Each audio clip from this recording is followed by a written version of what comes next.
In today's video, I'm going to teach you how to remove a collaborator on Airtable. Whether you're restructuring your team or simply cleaning up your workspace, it's a straightforward process that will only take a few minutes. Let's dive right in.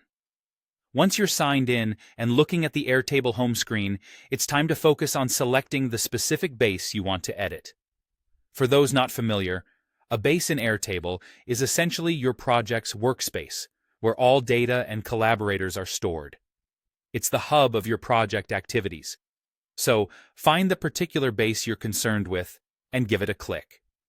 This will open up a more detailed view of your project, allowing us to get down to the task at hand. Now that you're within this detailed view, you should see a button labeled Share. This is a critical step as it allows you to view and manage who currently has access to your workspace. By clicking on Share, you'll open up the sharing dialog. Here, you'll find all your current settings regarding who can see and edit the base. It's crucial to have control over this to maintain a streamlined and efficient workflow. Next, you'll want to click on Manage Access. This selection will give you a comprehensive overview of all the collaborators currently linked to your project.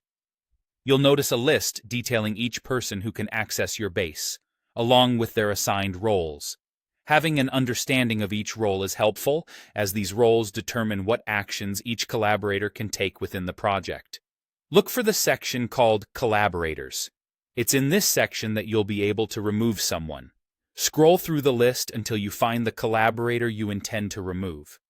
It might take a moment, especially if you have a large team, but take your time to ensure you're selecting the correct individual.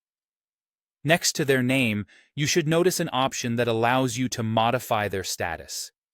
This is where the magic happens.